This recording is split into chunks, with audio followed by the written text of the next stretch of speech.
Good morning, students of class 10th. Hope you all are safe at home.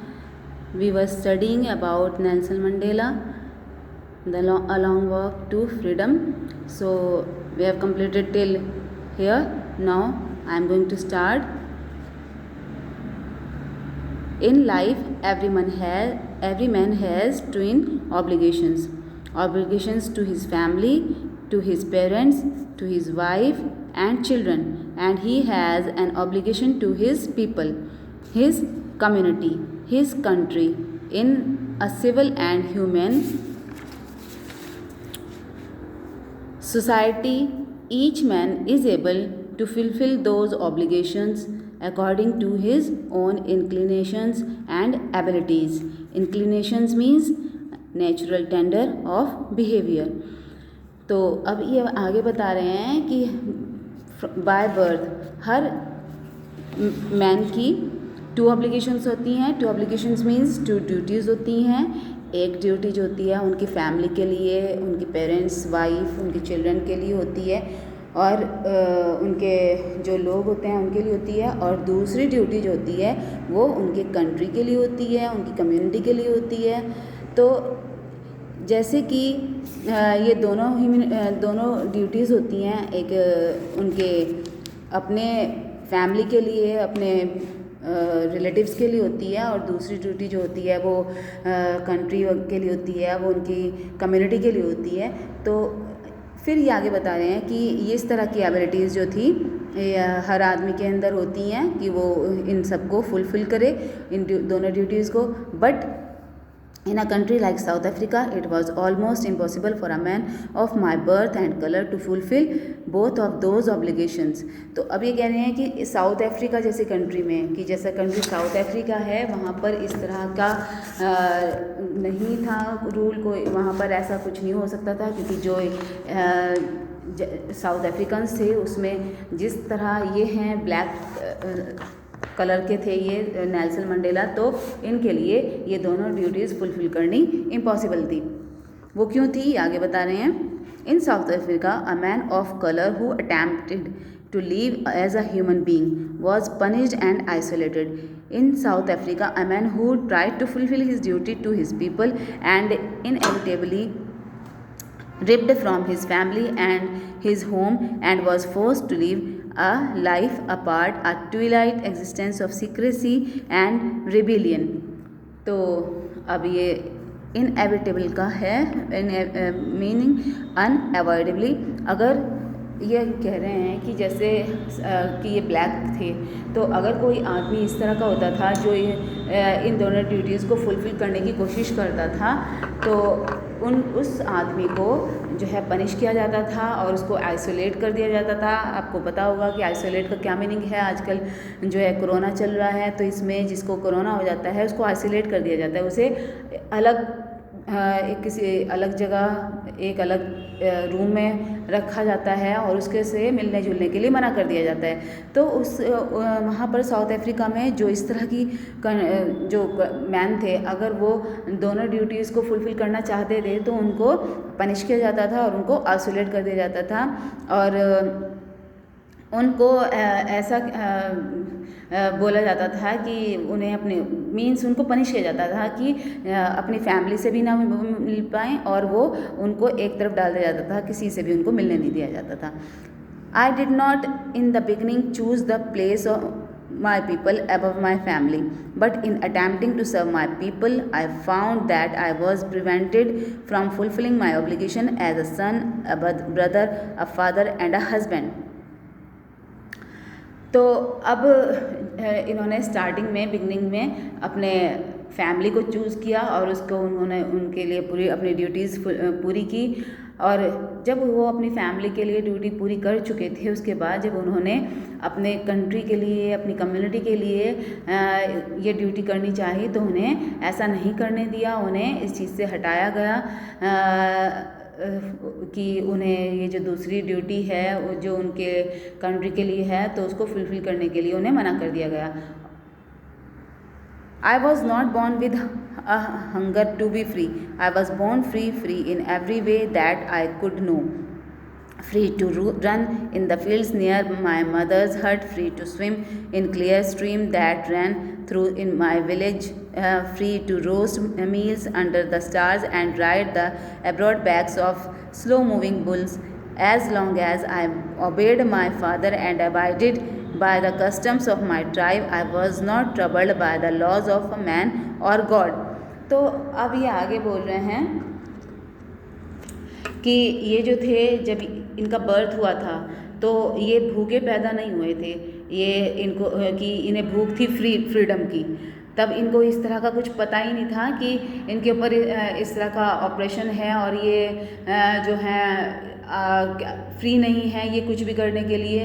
तो ये अपने आप को ये सोचते थे कि मैं फ्री हूँ, और वो फ्री रहते थे। वो सब उन्हें लगता था कि वो कुछ भी कर सकते हैं, जो कि डेली उनकी रूटीन था उसमें वो कुछ भी कर सकते हैं। वो फ्री थे अपनी मदर से की हट से, जो उनका घर था वहाँ से फील्ड तक भागने के लिए, जो उनकी विलेज में जो स्ट्रीम थी उसमें वो नहाने के लिए, उसमें तैरने के लिए, नदी जो थी उसमें तैरने के लिए, और रोस्ट करने के लिए मीन्स जो मक्की होती है उसको रोस्ट करने के लिए, उसे भूनने के लिए, ये सब चीज़ों के लिए वो फ्री समझते थे अपने आप को। और उनको बिल्कुल भी नहीं लगता था कि उनके ऊपर कोई बाउंडेशन है और वो कुछ ऐसा है कि जो वो नहीं कर सकते हैं। और वो हर बात के लिए फ्री मानते थे, जैसे कि वो अपने फादर की हेल्प करते थे। जैसे बैल राइड करता है उसको पीछे से खेत में, तो ऐसे वो अपने फादर की हेल्प करते थे और वो वहाँ पर बुल की जगह पर मूव करते थे।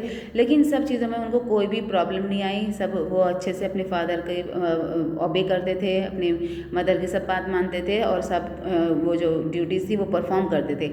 लेकिन जब उनको ये पता चला कि अब उनके लिए वो अपनी ट्राइब के लिए कुछ करना चाहते हैं या वो एज अ ह्यूमन बीइंग कुछ करना चाहते हैं, तो उस बात पर फिर उनको आगे प्रॉब्लम आने लगी और उनको इन सब चीज़ों के लिए मना किया गया।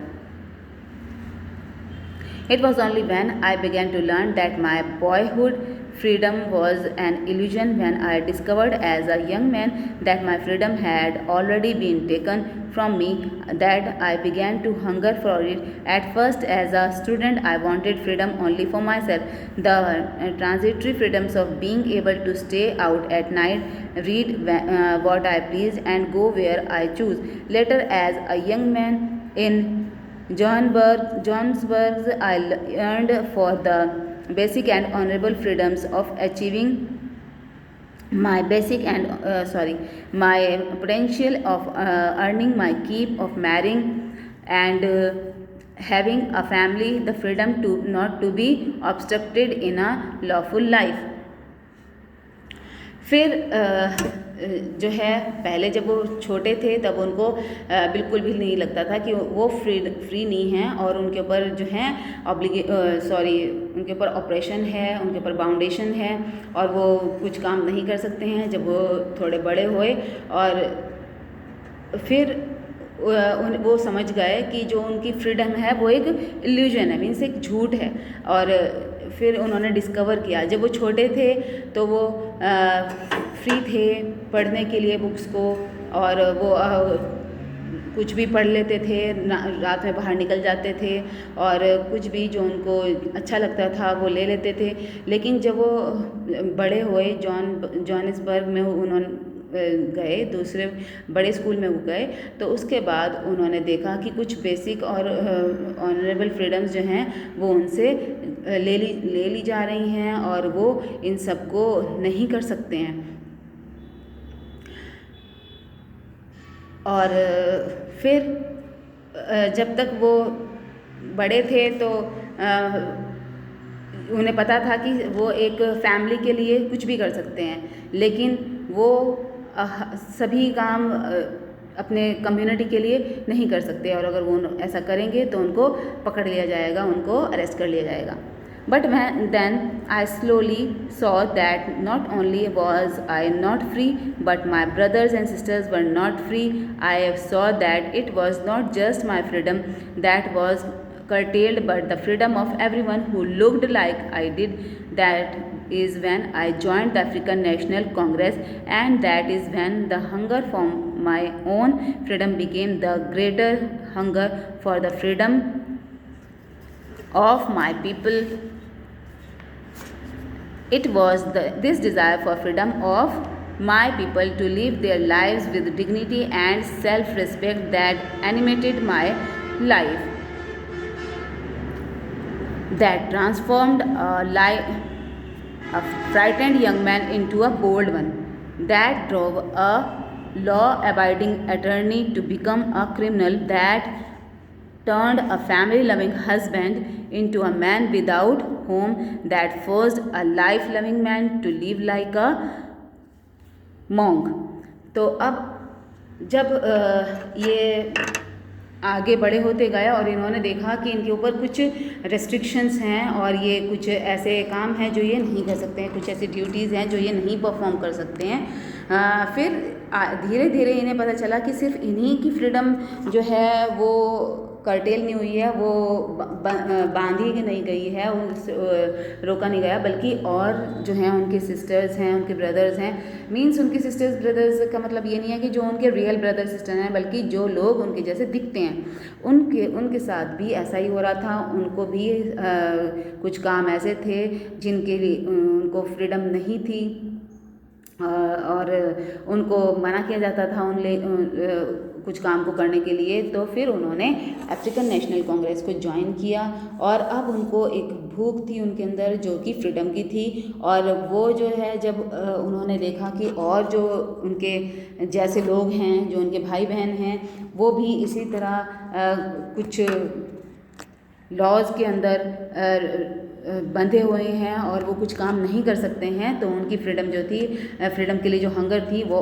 और ज़्यादा बढ़ गई।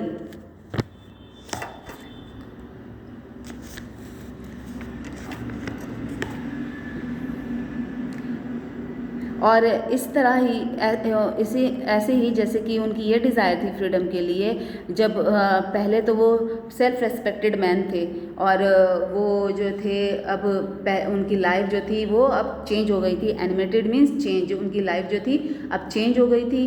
पहले वो बहुत ही सेल्फ रेस्पेक्ट थे, सेल्फ रेस्पेक्टेड मैन थे और वो एक फैमिली थी उनकी। अब वो उनका जो था ये सभी चीज़ चेंज होने लगी थी। वो पहले थे थोड़े से पहले जैसे वो थोड़ा बोल्ड नहीं थे, वो तो कुछ काम को करने के लिए हिचकिचाते थे, लेकिन अब जो है उनका ये जो है चेंज हो गया था, वो बोल्ड हो चुके थे। और अब उन्होंने जो है पहले तो वो बहुत ज़्यादा लॉ की रेस्पेक्ट करते थे, हर जो काम था वो लॉ के अकॉर्डिंग करते थे, लेकिन अब जो थे वो चेंज हो गए थे। अब वो एक क्रिमिनल बन चुके थे और उन्होंने अपनी लाइफ को जो था, जो उनकी फैमिली लाइफ थी, उसे भी छोड़ दिया था। अब वो ऐसे रहने लगे थे जैसे कि कोई सन्यासी रहता है। I am no more virtuous और self sacrificing than the next man, but I found that I could not even enjoy the poor and limited freedoms I was allowed when I knew my people were not free. तो अब ये कहते हैं कि ये जो थे, जब इन्हें ये पता चला कि जो ये जैसे खुद रह रहे हैं, फिर ये काफ़ी कुछ फिर भी इनको फ्रीडम थी, लेकिन जो और लोग थे वो और ज़्यादा रेस्ट्रिक्शंस में थे, तो इनको बिल्कुल भी अच्छा नहीं लगता था कि जो और लोग हैं वो रेस्ट्रिक्शंस में रहें और ये कुछ जो हैं फ्रीडम को अच्छे से फ्रीली रह सकें। तो इन चीज़ों के लिए इनको बिल्कुल भी अच्छा नहीं लगता था। तो इस बात के लिए ये बिल्कुल भी पसंद नहीं था कि ये खुद फ्री होकर रहें और बाकी जो हैं वो बंदिशों में रहें।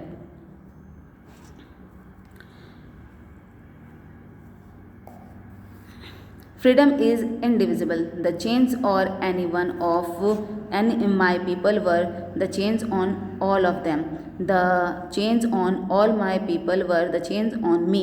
तो अब ये कहते हैं कि जब जो रेस्ट्रिक्शन थी, अगर जो दूसरे लोग हैं जैसे इनके जैसे लोग हैं, अगर उनके ऊपर कुछ रेस्ट्रिक्शंस हैं, उनके ऊपर चेन्स हैं, उनके ऊपर वो गुलाम बने हुए हैं, तो उनको ऐसा फील होता था कि चेन जो हैं वो उनके खुद के ऊपर हैं और ऐसा लगता था कि ये खुद भी एक गुलाम है, बल्कि ये फ्री मैन नहीं है।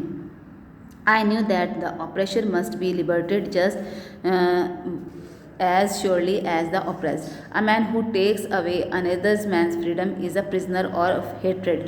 He is locked behind the bars of prejudice and narrow-mindedness. I am not truly free if I am taking away someone else's freedom, just as surely as I am not free when my freedom is taken from me. तो prejudice meaning है a strong dislike without any good reason. I know that oppression must be liberated just as the oppressed. तो अब ये कहते हैं कि ज़रूर वो जो है क्या जो दूसरों की लिबर्टी को ऑप्रेस करता है, रोकता है, वो भी एक तरह का नफ़रत का कैदी हो जाता है. लोग उससे नफ़रत करने लगते हैं. A man who takes away another man's freedom is a prisoner of hatred. और जो आदमी दूसरे आदमी की फ्रीडम को ले लेगा तो वो जो है हेट्रेड नफ़रत के लायक होता है. सब उससे नफ़रत करते हैं और उसे जो है बिल्कुल भी पसंद नहीं किया जाता है. और उसके जो माइंड होता है वो नैरो माइंडेडनेस होती है. मीन्स उसका जो है थिंकिंग जो है वो फ्री नहीं होती है, वो नैरो माइंड का होता है. वो जो दूसरों की फ्रीडम को ऑप्रेस करता है, उसे रोकता है, उसे और उसकी फ्रीडम को छीनता है, तो वो खुद भी एक तरह से गलत ही हो जाता है. जैसे कि जो फ्री है और उसकी अगर फ्रीडम को ले लिया जाए तो वो भी अच्छा नहीं होता है. तो ऐसे ही जो प्रेशर होता है, अगर वो किसी दूसरे की फ्रीडम को ले लेता है तो वो भी अच्छा नहीं माना जाता है. The oppressed and the oppressor alike are robbed of their humanity. तो ऑप्रेस्ड और ऑप्रेशर दोनों ही जिसकी फ्रीडम को ले लिया जाता है और जो फ्रीडम लेता है, दोनों ही एक तरह से ह्यूमैनिटी को रॉब्ड करते हैं, वो ह्यूमैनिटी को छीनते हैं. So the lesson is over here. Read this lesson and write the meanings of difficult words from dictionary or from net in your notebooks, and do question answers as early as possible. Okay children, thank you, take care.